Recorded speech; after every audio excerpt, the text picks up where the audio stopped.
My name is Viraj and welcome to my channel Riddles in History. So today we study about some basic economic terms like repo rate, reverse repo rate, bank rate and MSF. Please like, share and subscribe my video and let's start. तो सबसे पहले हम समझते हैं, देखो सबसे बड़ा जो बैंक होता है वो होता है आरबीआई। मतलब जब देखो जब हम नॉर्मल लोगों को जरूरत पड़ती लोन के लिए तो हम कौन सी बैंकों के पास जाते हैं? एसबीआई। ये एग्जांपल के लिए ले रहे हैं सिर्फ बीओबी, पीएनबी एग्जांपल के लिए। बाकी और बैंक भी हैं, यस बैंक हो गई, बहुत सारी बैंक हैं। अब पर जब इन बैंकों को पैसे की जरूरत पड़ती है तो ये किसके पास जाएंगे? आरबीआई के पास। अब ये जाएंगे आरबीआई के पास, तो जिस रेट पे आरबीआई इन्हें पैसे देगी वो कौन सी रेट होगी? Repo rate. Repo rate. अब मान लो आरबीआई ने इन्हें दिया 5% पे, 5% के रेपो रेट पे इन्हें जो है लोन दिया। अब देखो जैसे इंटरेस्ट हम पे भी लगता है, जब हम लोन लेने जाते हैं तो हम पे भी इंटरेस्ट लगता है, वैसे ही जब इन बैंकों को जरूरत पड़ती है तो जो आरबीआई जो पैसे देता है वो एक टाइप से इतना इंटरेस्ट है, इतना इन्हें इंटरेस्ट देना पड़ेगा। अब जब ये इतना इंटरेस्ट देंगे तो अब मान लो अब कोई मैनेजर है, अब कोई उससे लोन मांगने आएगा तो भाई देखो लोन मांगने आएगा तो 5% पे दिया है तो कस्टमर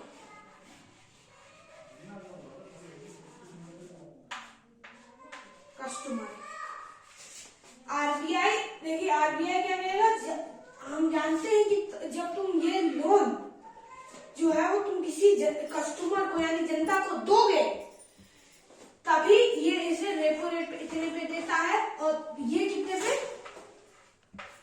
तो भैया कोई 10 फॉर एग्जाम्पल 10% पे देगा। अब भाई कोई ऐसा मैनेजर तो होगा नहीं किसी बैंक का कि 5% पे रेपो रेट पे मिला है तो 2% पे देगा, तो ऐसा तो कोई करेगा नहीं। अब कुछ और टर्म्स है जैसे एमएसएफ। क्या? एमएसएफ ये भी एक टाइप से रेट इंटरेस्ट है। अब जब बैंकों को भाई एक रात के लिए या एक दिन के लिए पैसा चाहिए होता है तो वो तो आरबीआई से आरबीआई में कौन सा रेट लगा के देती है? एमएसएफ। ठीक है। और रेपो रेट कितने समय के लिए होता है? तो 14 से 20 दिन के लिए होता है रेपो रेट। और एक और रेट आता है बैंक रेट। कौन सा? Bank rate. अब ये जो बैंक रेट होता है, अब बैंकों को लंबे समय के लिए जब चाहिए होता है तो वो बैंक रेट, तो आरबीआई में कौन से पे देती है? बैंक रेट पे देती है। अब इस सबको इसकी क्या कहा जाता है? मॉनेटरी पॉलिसी या मौद्रिक नीति। इसकी वजह से अब आप देखिए जब भी आरबीआई जो है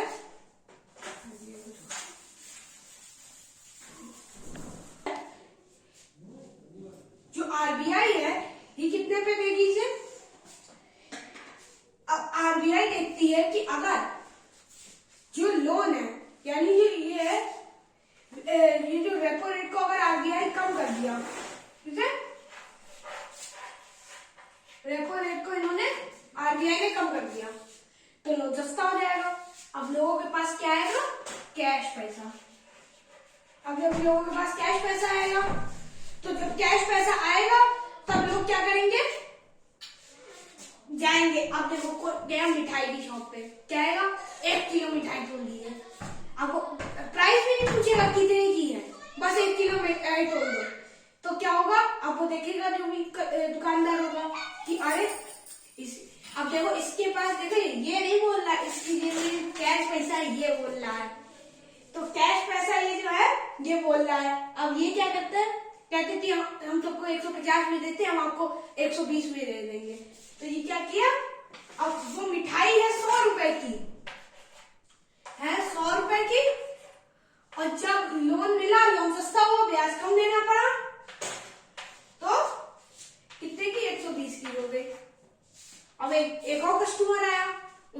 आप भी वापस से यही हुआ। तो अब वो देखेगा दुकानदार कि अरे हमारी तो मिठाई इतने में बिक रही है, इतने की कर देते हैं। तो कितने की हो गई? 100 रुपए से 120 रुपए की। तो आरबीआई जब रेपो रेट को कम करेगा तो और ऑटोमेटिकली इन्फ्लेशन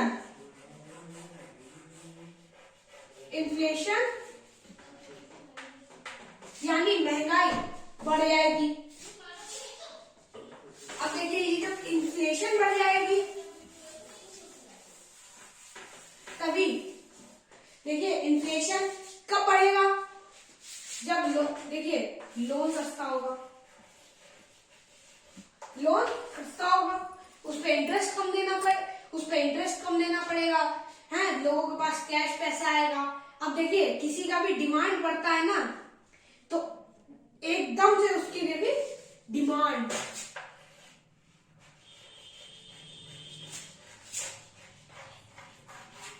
जब डिमांड बढ़ेगा ऑटोमेटिकली महंगाई बढ़ जाएगी। ठीक है। अब आरबीआई क्या करता है? अगर इन बैंकों के पास ज्यादा पैसा आ गया, तो ये क्या करते हैं? Reverse repo rate. अब देखिए कुछ दिन बैंक बंद रहता है, जैसे सैटरडे संडे बैंक बंद रहता है। अब देखिए संडे को बैंक बंद ही रहता है। अब सैटरडे वाले दिन लोग ये कंफ्यूज हो जाते हैं, सेकेंड सैटरडे फोर्थ सैटरडे है, तो सैटरडे वाले दिन भी मोस्ट ऑफ द लोग नहीं जाते हैं बैंक। अब बैंक की हॉलीडे हो जाती है, ऐसे वैसे करके। तो रिवर्स, तो ये क्या करते हैं? ये बैंक के एसबीआई जैसे एसबीआई, बीओबी, अभी जितने एग्जाम्पल दिए थे इतने 2 एग्जाम्पल लगते हैं। तो ये क्या करेंगे? जितना इनके पास एक्स्ट्रा मनी है, अब क्या करेंगे? इसे दे देंगे आरबीआई को। अब आरबीआई कहेगा तुम्हें जरूरत थी तभी तुमने हमसे लिया इतना पैसा, 4% पे तभी हमने तुम्हें दिया, हमें तो भैया कोई जरूरत नहीं है, हम तो तुम्हारे फायदे के लिए हमने छुट्टियां करवाई थी। तो ये इसे क्या करेगा? कम मिलेगा। फॉर एग्जाम्पल वो हम मान लेते हैं रेपो रेट 5% था, फॉर एग्जाम्पल है, और ये हमने कर दिया कितने में? तो ये 3.35% में ले लेगा। ठीक है। अब रिवर्स रेपो रेट हो गया। अब क्या करता है आरबीआई? आरबीआई देखता है कि अगर इनके पास रिवर्स रेपो रेट देने के बाद भी बैंकों के पास बहुत पैसा बच गया, तो ये सब लोग ना सड़क के फुटपाथ पर कैंप लगा लेंगे कि हमसे कर्जा ले लो। तो उसके लिए क्या करता है आरबीआई? इन पे सीआरआर और एसएलआर लगाता है। पहले समझते सीआरआर क्या है। अब ये क्या करता है? इनसे सिक्योरिटी मनी जमा करवा लेता है। सिक्योरिटी मनी कैसे जमा करवा लेता है? ये क्या करता है कि मान लो वो कहता है अरे अगर तुम नीरव मोदी की तरह भाग गया तो कुछ सही नहीं है, तो लोगों को हम कम से कम, तो क्या करता है? इनसे मान लीजिए फॉर एग्जांपल 3% का ले लेगा।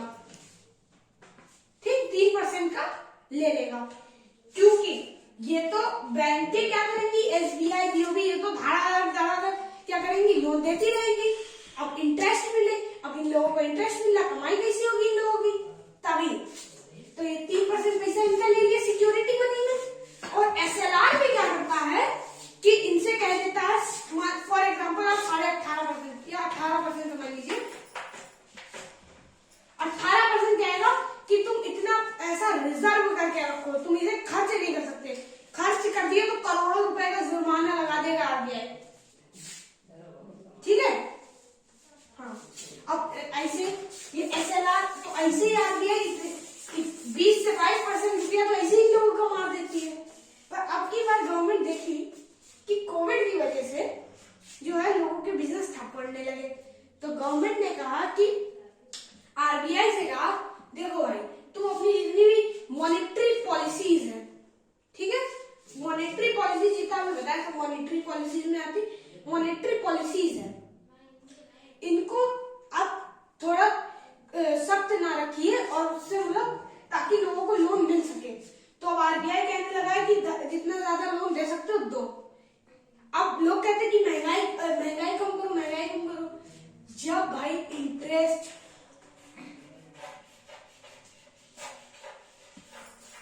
इंटरेस्ट बढ़ेगा, ठीक है। लोन ज्यादा लेंगे लोग, लोगों के पास कैश ज्यादा लेंगे। डिमांड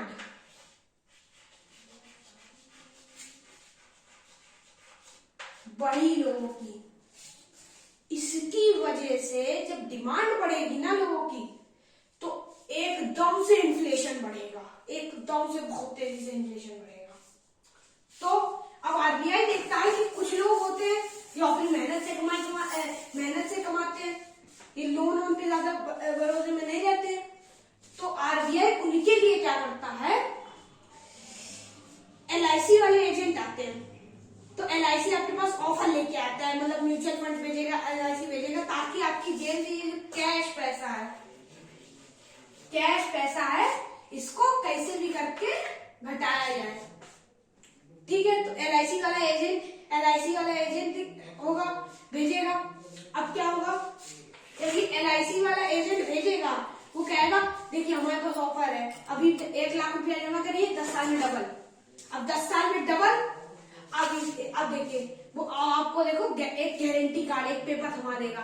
अब देखिए 1 लाख रुपया होता जिनमें तो ज्यादा बोल वाला होता, अब वो 1 लाख रुपया तो है नहीं, अब वो गारंटी कार्ड किसी को ऐसे करके दिखाइए, जाके लेके काट देगा, तो आपका 1 लाख रुपया भी डूब गया है। तो ऐसे ही तो क्या करता है आरबीआई, ये भी करता है कि जैसे कि अब किसी के पास खुद की कमाई तो यही सब करता है, एलआईसी वाले एजेंट भेजेगा, म्यूचुअल फंड भेजेगा, जिससे उनके पास से कैश पैसा आए और क्या हो, सारे जितने भी इन्फ्लेशन बढ़ रहा है उसे कम हो जाए। अब बात आती है इन्फ्लेशन कम हो जाए। अब आरबीआई करता है कि अगर लोगों को, अब जैसे आरबीआई ने देखा कि बैंक है बहुत ज्यादा, मतलब पैसे देने लग रहे हैं, मतलब बहुत ज्यादा कर्जा देने लग रहे हैं, ठीक है। तो आरबीआई एक जैसे क्रेडिट कार्ड वगैरह होता है, स्टॉक मार्केट होता है, हाँ, तो इन सब चीजों को हम आपको अगली वीडियो में समझाएंगे कि स्टॉक मार्केट में बुल क्या होता है, बियर क्या होता है, ये सब चीजें अगली वीडियो में समझाएंगे। जीडीपी, जीएनपी, एनएनपी, ये सब हम आपको अगली, एनडीपी, ये सब अगली वीडियो में समझाएंगे। Thank you for